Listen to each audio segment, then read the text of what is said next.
Hola jóvenes, ¿cómo están? Muy buenas tardes. El día de hoy vamos a dar la clase con este pequeño video y les pido que por favor repasen el material también de la sesión del día de hoy para que lo estudien, puesto que la práctica que se llevará a cabo para entender esta parte de la clase, pues la haremos hasta la otra semana. Esta semana no hay tarea, pero bueno, les voy a compartir el material, por favor.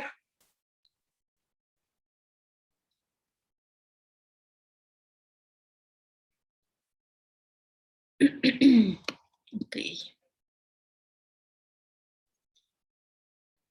Bueno, el día de hoy vamos a ver generación de árboles de decisión con hueca.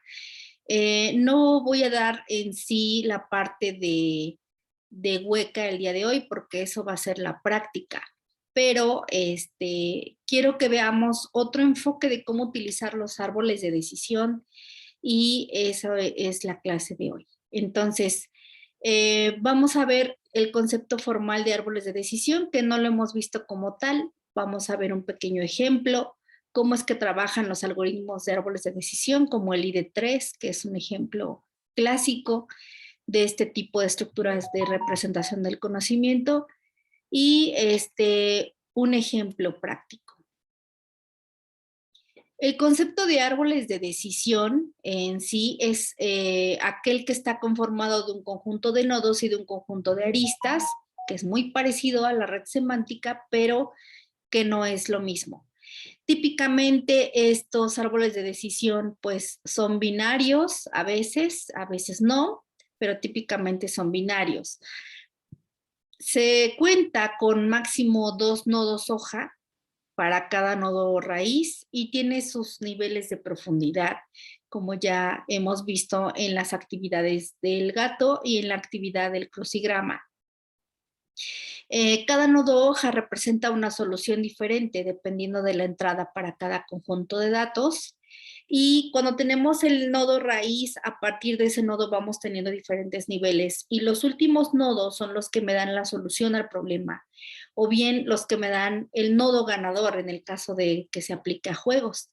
Y estos nodos contienen cada uno características o propiedades de un conjunto de datos. Las aristas relacionan dos características entre sí, asociando un valor de decisión o un rango específico de valores. Y si nosotros tenemos un valor menor a, digamos, un valor pequeño, pues podemos generar entonces la rama izquierda. Y si tenemos un valor muy grande, a lo mejor podemos generar las soluciones de la rama derecha. Un ejemplo para caracterización podría ser el siguiente. Tenemos diferentes tipos o maneras de caracterizar los datos nosotros. Podemos dar caracterizaciones por medio de valores numéricos o por medio de valores nominales. Entonces, como decimos, sí, no, mediano, grande, alto, temperatura alta, temperatura baja, temperatura media, esos son valores nominales. Y cuando nosotros tenemos los valores numéricos, bueno, pues podemos decir que tengo 0.7 en 1.70 de 1.50 de estatura, bueno, pues son valores obviamente numéricos. El ejemplo de características que nosotros podemos colocar en un árbol de decisión de manera nominal es el siguiente. Supongamos que queremos, nosotros tenemos muchas imágenes de flores y que nosotros, por medio de procesamiento digital de imágenes, estas flores las queremos clasificar o las queremos reconocer automáticamente. Bueno, pues aparte de procesar la imagen de una flor y de a lo mejor detectar o segmentar la flor del fondo, separarla del fondo, debemos de detectar ciertas características, ¿verdad? Lo podemos hacer por procesamiento digital de imágenes y esos valores que detectan la imagen los podemos colocar en un Excel, leer el Excel nosotros y ya podemos hacer un reconocimiento de las flores o podemos hacer una detección de tipo de flor. y clasificarlas, reconocerlas, también podemos hacerlo. Esto se puede hacer también con árboles de decisión o con redes neuronales que veremos más adelante. En este ejemplo, cuando queremos reconocer las flores, podríamos seleccionar cualquier característica que tenga una flor. En este caso, yo seleccioné la característica del pétalo.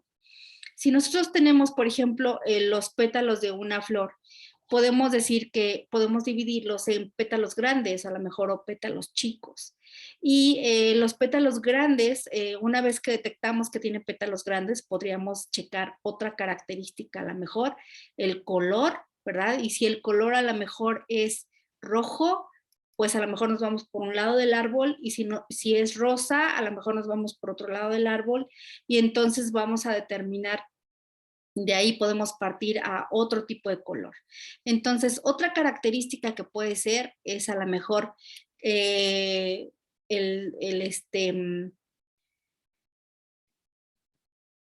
en este ejemplo, que si por ejemplo tenemos un pétalo pequeño y el color es a lo mejor rosa, podemos llegar a un tipo de flores que sean, que tengan el pétalo a lo mejor ahora de la forma, ¿verdad? Vamos a checar la forma, que sea redondo, y a lo mejor en el caso de que el pétalo fue chico y el color fue blanco, pues estamos hablando a lo mejor de la nube, ¿verdad? Que es un tipo de flor muy utilizado ahorita, que va a ser muy utilizado en esta época.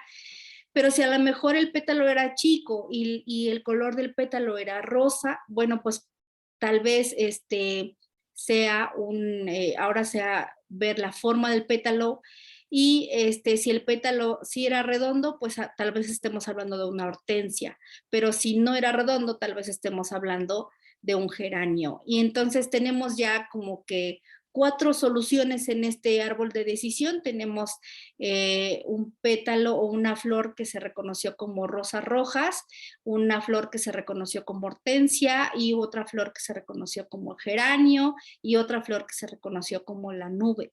Entonces tenemos la clasificación ya de 4 tipos de flores, y de esta manera nosotros podemos utilizar un árbol de decisión para ver cómo se utiliza a la hora de caracterizar, en este caso, por ejemplo, flores, ¿no? Si nosotros, por lo contrario, tenemos también que caracterizar flores, o reconocer o identificar o agrupar flores, podemos hacerlo también, pero con características numéricas, como les mencionaba. En el caso de las características numéricas, tenemos que, si los pétalos, a lo mejor el ancho del pétalo es menor a 0.8, pues me voy a ir por un lado del árbol, y si es mayor a 0.35, a lo mejor me voy a ir por otro lado del árbol, ¿no? Y entonces aquí lo que estoy haciendo es que a lo mejor el color del pétalo también tenga que ser una característica numérica, de tal manera que si el color es menor a 0.35, me voy a ir por un lado del árbol, si es mayor a 0.54 también, y si es menor a 0.98, pues entonces ya estoy definiendo los caminos de este árbol de decisión. Y finalmente voy a tener un nodo ganador, que es el de rosas rojas. Finalmente voy a tener otro nodo ganador, que va a ser el de las hortensias, margaritas o las nubes. Y entonces estoy teniendo diferentes tipos o categorías de flores que yo puedo reconocer por esta estructura del árbol de decisión. Este es un ejemplo pues muy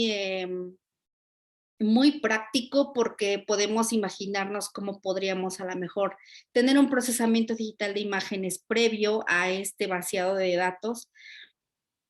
Perdón, y una vez que se tenga esos valores numéricos, a lo mejor obtenidos por el procesamiento digital de imágenes, entonces sí yo puedo colocarlos aquí en un árbol de decisión y caracterizar un conjunto de datos que lleguen después, y decir, bueno, yo los puedo colocar en el árbol de decisión, donde el código de árboles de decisión, y me lo pueden clasificar, ¿no? Pero ¿cuál es entonces el objetivo? Que ya lo hemos mencionado muchas veces, pero no lo hemos puesto sobre la mesa. Bueno, el objetivo de los árboles de decisión es el de clasificar datos. Y la clasificación se basa, como ahorita vimos, en rangos de valores o en etiquetas nominales. Las ramas de un árbol dividen la decisión basados en una condición. Si son mayores que o menores que, deciden ir por la rama izquierda o por la rama derecha. Cada nodo, hoja, que son los nodos ganadores o los nodos finales, indican una clase de dato o una solución al problema, o bien desemboca en una etiqueta para la información o el elemento que desea clasificarse. Debe entenderse que cada elemento se compone de una tupla de datos, o bien como en el lenguaje de inteligencia artificial se le dice, cada elemento se compone de un conjunto de características, donde cada característica puede ser llamado atributo, y todo este conjunto de características o este vector de características conforma todo un elemento a clasificar, que puede ser una flor que tiene sus ciertas características de tamaño, de forma, de color, y ahí tenemos 3 características que están definiendo una flor. ¿Qué pasa si, por ejemplo, tengo datos de 20, de 30, de 50, de 200 flores? Bueno, para hacer una caracterización, una clasificación de estos datos de flores, pues debo tener sus 3 características de cada una, y entonces cualquier otro valor que venga yo puedo caracterizarlo y puedo identificarlo y puedo clasificarlo. Existen muchos algoritmos para clasificar por medio de árboles de decisión. De los más comunes están el algoritmo ID3, el algoritmo J48, que tiene de hecho 3 variantes, el algoritmo de Random Forest, el algoritmo de Extra Trees. También existe el Häufting Tree, Lat Tree, Random Tree y Rep Tree. Los ejemplos de clasificación, los ejemplos de aplicación en los que también se pueden utilizar, no solamente para clasificar objetos o flores, o rostros, también se puede hacer incluso para detección, clasificación de huellas dactilares, clasificación de emociones, identificación de rostros, identificación de objetos, de autos, etcétera. También se puede hacer para diagnóstico de enfermedades. Entonces, un ejemplo que acá les quiero mostrar es el de diagnóstico de enfermedades. Y vamos a tomar que los elementos a clasificar son el número de instancias. Nosotros cuando tenemos 200 datos de flores, pues estamos hablando de 200 instancias. Si estoy hablando a lo mejor de 115 instancias y quiero identificar si esa instancia es diabética o no es diabética, estamos diciendo que son 115 pacientes. Entonces, dependiendo de qué es lo que vamos a clasificar, debemos tener muy en claro cuál es mi número de instancias disponibles, cuál es lo que quiero clasificar, y eso debe de quedar como que bien claro para ustedes. Antes de utilizar un método, debemos de definir esto. ¿Qué voy a clasificar? ¿Para qué lo quiero clasificar? ¿Quiénes van a ser mis sujetos de prueba? ¿Van a ser datos de flores? ¿Van a ser datos de una huella dactilar? ¿Van a ser pacientes? Etcétera, etcétera. Entonces, debo tener como que esa parte de sensibilidad para la clasificación. Y bueno, en este caso les pongo el siguiente ejemplo. Se desea clasificar un conjunto de pacientes diabéticos con datos de diabetes dentro de un hospital general, supónganse que dentro de su municipio. Entonces ustedes como programadores necesitan a lo mejor ir al hospital y solicitar este conjunto de datos, o a lo mejor viene el médico y dice, ¿sabes qué? Quiero que me hagas un sistema que clasifique pacientes diabéticos de no diabéticos. ¿Para qué? Pues para que yo tenga un diagnóstico más acertado, tenga un diagnóstico de apoyo y pueda rápidamente proporcionarles un tratamiento a mis pacientes. Entonces, se tienen en este ejemplo, me estoy basando en un ejemplo de un proyecto que hice con un tesista hace muchos años, donde el tesista fue al hospital y con apoyo de un médico nosotros nos dimos a la tarea de programar un sistema inteligente que fuera capaz de detectar a pacientes diabéticos de pacientes no diabéticos, y gracias a este médico que nos proporcionó valores de pacientes que él había hecho la medición de ellos, bueno, pues pudimos hacer este sistema, ¿no? Y primero pues es batallar un poquito con alguna mentalidad, porque a veces dicen, bueno, son datos confidenciales, tú para qué los quieres, y cuando ellos ya ven que es un beneficio para ellos, porque en realidad lo que buscamos es que la inteligencia artificial apoye a estos médicos y a estos expertos, nunca los va a sustituir, por supuesto que no, no los va a sustituir, porque el sistema no da tratamientos, ¿no? El sistema nunca lo va a sustituir, el sistema solo es una herramienta de apoyo para que el médico pueda decir al paciente, tienes o no tienes cierta enfermedad y aquí está tu tratamiento. Entonces eso nos debe de quedar muy claro. Cuando nosotros queremos agregar una herramienta inteligente a cualquier ámbito, sea el de educación, sea de diagnóstico, sea de en un hospital, sea en un lugar gubernamental, siempre primero debemos hacerles ver que esto es para apoyarlos a ellos en su productividad, más no es para sustituirlos. Entonces, una vez dicho esto, bueno, pues este doctor lo que nos apoyó fue en darnos estos datos de los pacientes, donde el paciente lo que hace es obviamente acudir al médico, el médico saca los expedientes con autorización del Hospital General, nosotros llegamos como programadores a ofrecerles esta solución de inteligencia artificial y entonces ellos, bueno, se hacen los oficios necesarios y ellos otorgan el permiso. Una vez que otorgan el permiso, nos proporcionan los expedientes y nosotros hacemos el vaciado de los datos numéricos que nos sirven o bien de los datos nominales, ¿verdad? Que nos sirvan. Y en este caso, bueno, fueron valores numéricos y los datos que nos proporcionaron fueron la presión sanguínea, nivel de glucosa o nivel de insulina, algo parecido, ¿no? No voy a utilizar ahorita los términos supermédicos porque algunos no los recuerdo, pero a grandes rasgos son estos. O sea, que si hay un médico por ahí, bueno, que nos disculpe, pero a grandes rasgos este es el ejemplo que les quiero dar a entender. Y primero hay que considerar cuál es el objetivo a clasificar, qué es lo que vamos a clasificar, ¿no? Cuáles van a ser mis instancias y cuáles son las características que yo necesito para esta programación.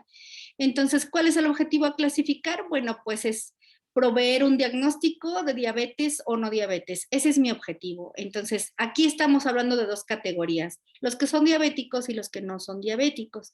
Pero en algunos casos de la vida real, tal vez el diagnóstico de la enfermedad requiera 3 categorías, 4 categorías, 5 categorías, no lo sé, depende de su problema. Por ejemplo, en este caso, cuando este chico hizo su tesis, Daniel se llamaba, me parece.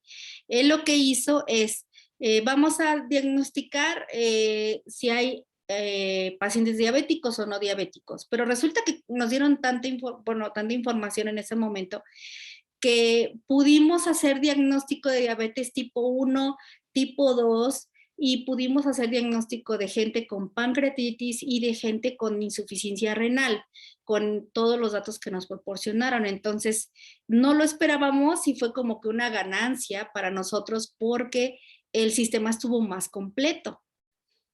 ¿Cuáles entonces serían para nosotros nuestras instancias? Pues resulta que supongan que teníamos datos de 115 pacientes, por decir que pues en una clínica pequeña, pues a veces no nos proporcionan todos, solo nos proporcionaron una muy pequeña parte de ellos, porque no era posible, por políticas del hospital, obviamente, que nos proporcionaran muchos datos, pero sí nos proporcionaron unos cuantos que nos sirvieron para hacer el diagnóstico.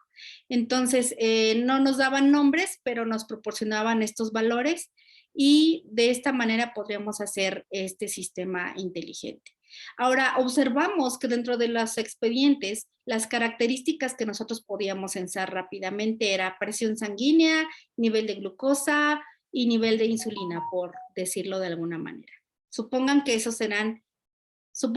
esos eran nada más las 3 características, eran más, ¿no? Y se llamaban de manera más específica, pero para que tengamos una idea de cómo utilizarlo, ¿no? Es un ejemplo muy didáctico para ustedes. Y luego resulta que debíamos de decidir qué algoritmo utilizar. Existen, como ya mencioné, varios algoritmos, pero el que se utiliza mucho y que a partir de este se dan los demás por lo regular, están basados en este algoritmo, es el algoritmo de decisión ID3 para árboles de decisión.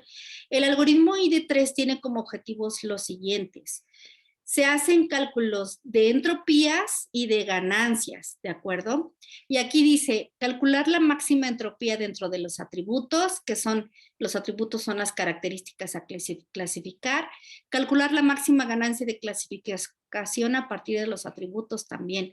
Entonces, vamos a calcular la entropía por cada característica. En el ejemplo de las flores, sería calcular una entropía por tamaño de pétalo, por forma de pétalo y a lo mejor por color. Entonces tenemos 3 entropías. Y si ustedes recuerdan un poquito de probabilidad estadística, pues la entropía es más que nada el cálculo del desorden o el cálculo de la distribución de probabilidad que existe en cada uno de los atributos. Una vez que tenemos calculado esa probabilidad, pues hay que calcular la ganancia. Y la ganancia, como su nombre lo dice, es cuál atributo a mí me va a dar una mayor probabilidad de clasificar bien. Esa es mi ganancia como programador de inteligencia artificial. Entonces, ¿en cuál de estos atributos yo puedo elegirlo para que toda mi clasificación sea con un porcentaje de error muy pequeño?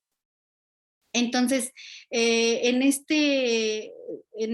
idea, pues resulta que hay que tomar en cuenta que la entropía nos ayuda a definir más o menos cómo está el desorden en cada atributo, y la ganancia me ayuda a definir que a partir de ese desorden yo obtenga la mejor clasificación posible. Entonces, la ganancia prácticamente me va a indicar cuál va a ser mi nodo raíz y a partir de ahí, cuáles van a ser los siguientes niveles.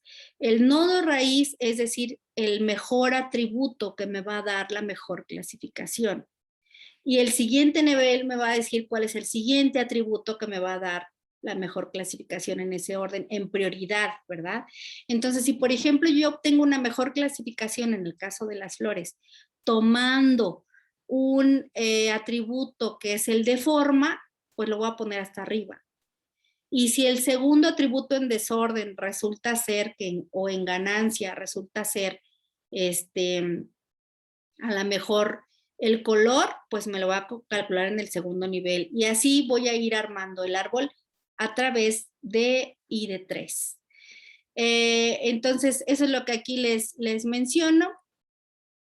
Y bueno, primero vamos con las fórmulas de entropía. La entropía se calcula para cada atributo, como les había mencionado. Entonces, en este caso vamos a calcular la entropía para el atributo 1, que en nuestro caso sería la presión sanguínea. Luego vamos a calcular el atributo para la entropía para el atributo 2, que sería el nivel de glucosa. Y vamos a calcular después la entropía para el nivel de insulina, digámoslo así. Y entonces resulta que en esas 3 características yo estoy calculando mis 3 entropías. Tengo una entropía por cada atributo, porque si tengo 3 atributos, pues son 3 entropías, repito. Y resulta que en la primera fórmula, como podemos darnos cuenta, no es más que nada que hacer una resta de 2 fracciones, y como se dan cuenta en la parte superior, que es el numerador, tenemos la presión sanguínea, y en el denominador tenemos el número de pacientes que tienen diabetes y el número de pacientes que no tienen diabetes. Cuando se nos permitían los expedientes, nos decían, te voy a dar tantos pacientes o tantos expedientes que no tienen diabetes y tantos expedientes de pacientes que sí tienen diabetes. Y entonces nosotros tenemos que tomar una muestra para entrenar nuestro algoritmo, y que de esa manera, cuando vengan más pacientes, ya nada más nosotros demos algunos valores y se haga el cálculo automático y se haga el diagnóstico automático. Entonces, necesitamos entrenarlo de alguna manera y aquí estamos viendo que haciendo las sustituciones convenientes, bueno, pues vamos a tener la entropía de nuestro primer atributo. Para el segundo atributo tomamos obviamente los valores de la segunda columna de nuestro conjunto de datos y solamente es una resta de logaritmos base 2. Y para la tercera fórmula también. Tenemos entonces ya nuestras 3 entropías. Les voy a pedir que le den un vistazo a las fórmulas porque las vamos a utilizar después. En cuanto a la ganancia, bueno, pues la ganancia se calcula de la siguiente manera. Si se fijan, la fórmula es muy parecida, pero aquí lo que hacemos es que ahora los enfermos de diabetes y no diabetes, esos valores van arriba. Y en el numerador, o en el denominador, perdón, va el total de pacientes. Es decir, si nosotros vamos a analizar 115 pacientes, pues ese 115 va a ir aquí abajo porque es el total. Y después, si se fijan, el tercer término de la fórmula en realidad es lo que sacamos de entropía de mi primer atributo o de mi atributo 1. Ajá. Y así vamos a sacar la primera ganancia. Tengo que sacar 3 ganancias en total y entonces calculamos la segunda ganancia y la tercera ganancia, que la fórmula no cambia, únicamente cambia el tercer término, como podemos ver ahí, que es la entropía que habíamos calculado en la fórmula anterior, pero le aplicamos un logaritmo base 2. Ajá. Y entonces estamos teniendo ya mis 3 fórmulas para calcular la ganancia de la presión sanguínea, la ganancia de el nivel de glucosa y la ganancia de el nivel de insulina. Perdón, me fui muy rápido.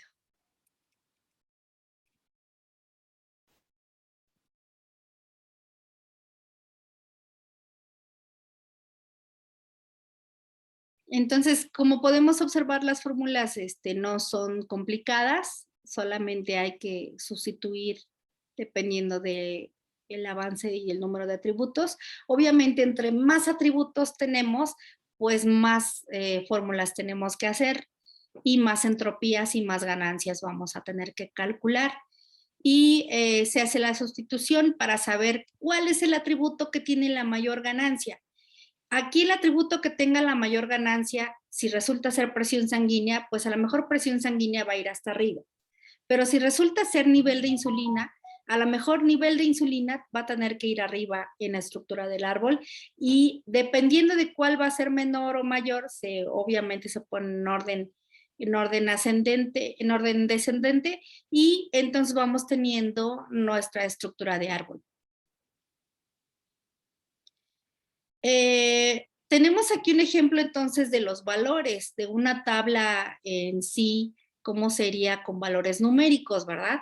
Tenemos 4 pacientes y resulta que de esos 4 expedientes, 3 de ellos son diabéticos y 1 no lo es.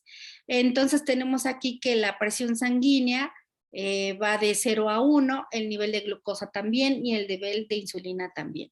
Entonces, nosotros tenemos valores numéricos que nos proporcionan los médicos, pero nosotros tenemos que hacer una normalización de esos valores para que esos rangos estén entre 0 y 1 y el árbol de decisión y el código y el algoritmo ID3 los manejan sin problema.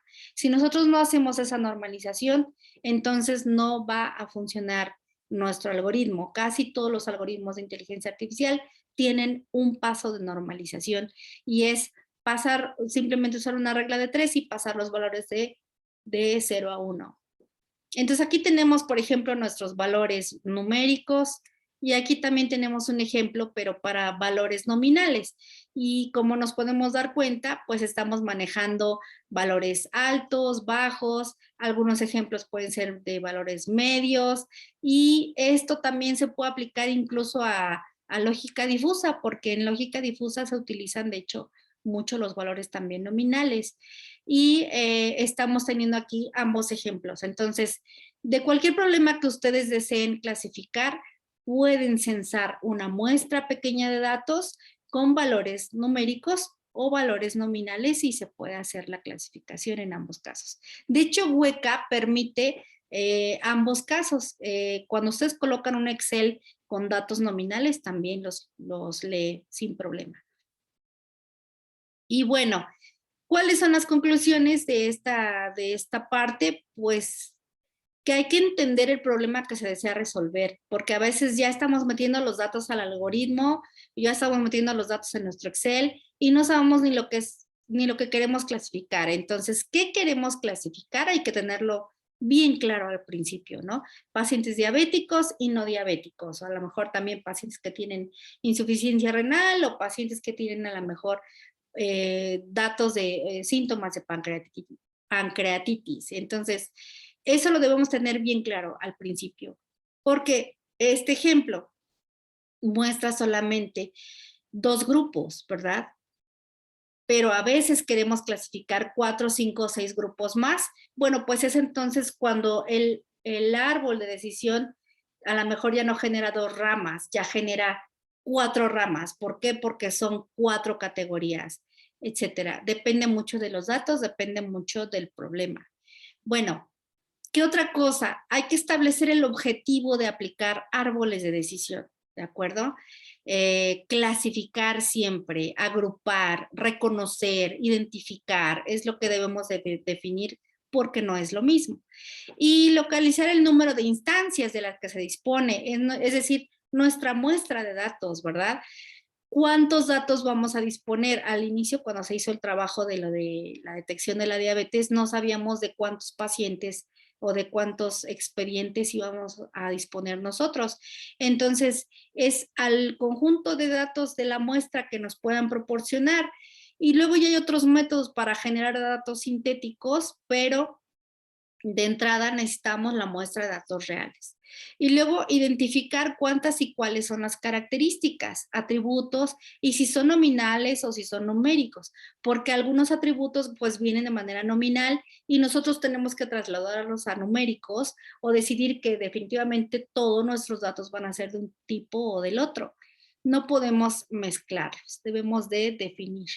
Y otro detalle es que pues a veces hay mucha sintomatología en las hojas de los médicos. Entonces, no podemos decir, ah, pues voy a tomarla toda, porque pues no toda nos sirve para el diagnóstico. Por ejemplo, la edad a veces no es relevante, la estatura pues obviamente no es relevante, a veces el peso sí. Entonces, hay características que sí sirven y hay otras que no sirven. Y eso también lo tenemos que aprender como programadores de inteligencia artificial. Debemos de definir y sobre todo leer un poquito, ¿no?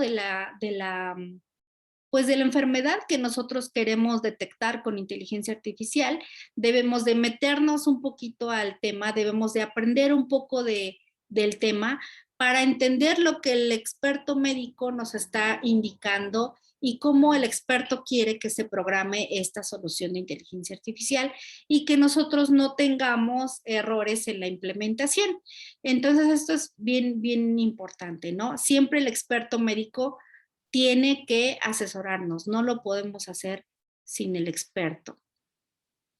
Y otra cosa es que identificar si el objetivo haya, esto ya les comenté, si son 2 categorías o más, cuántas categorías quieres tú identificar o reconocer.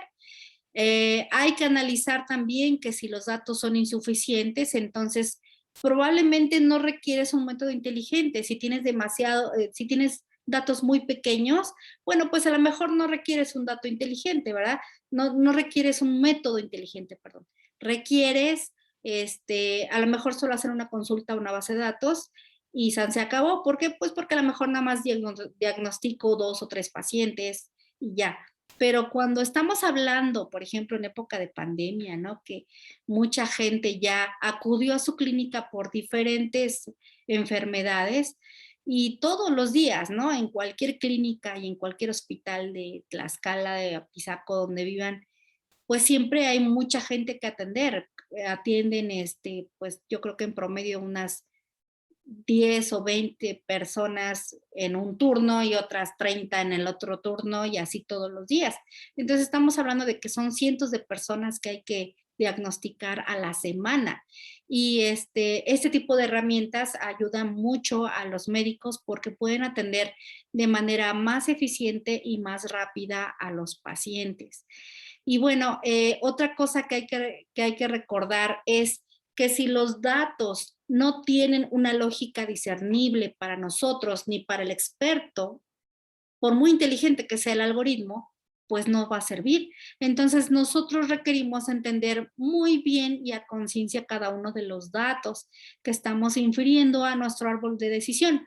De lo contrario, pues no va a servir. Es como el ejemplo que les ponía la otra vez de la red neuronal del bebé pequeño, que si el bebé pequeño recibe datos lógicos, buenos datos, información útil, pues va a aprenderlo bien, pero si recibe información incompleta, que no se entiende, pues no va a entender, ¿no? Así lo mismo las herramientas de árboles de decisión.